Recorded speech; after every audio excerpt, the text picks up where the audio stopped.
એ કાળ રૂપી સર્પ ગમે ત્યારે ગમે ત્યાંથી આવી જાય, કોઈને ખબર હોતી નથી.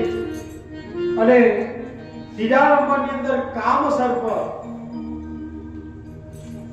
એ કામ સર્પ પણ શરીરની અંદર ગમે ત્યારે ગમે ત્યાંથી આવી જાય. એના પર કામરૂપી સર્પ કરડે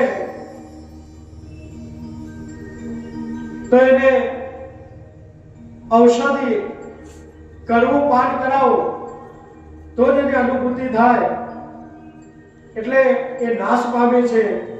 જેમ સર્પ કરડ્યો હોય અને એના ઉપર ઔષધિનું પાન નાખો તો નીકળી જાય, એમ ભગવાનનું ભજન કરવાથી જીવનની અંદરથી આપણા ત્રણ પ્રકારના જે સર્પ છે એ સર્પ મુક્ત થાય, એવું ભગવાને આપણને બતાવ્યું.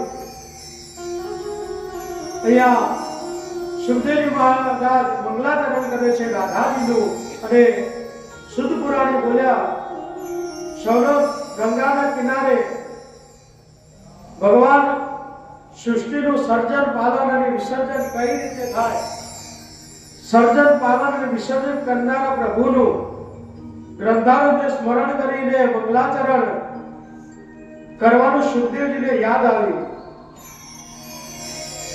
પરમહંસ એ સુખદેવજી મહારાજે ભાગવતના આરંભે વ્યાસજીએ જેમ શુદ્ધ પુરાણીનું મંગલાચરણ કર્યું હતું એવી રીતે સુખદેવજી મહારાજે મંગલાચરણ કર્યું.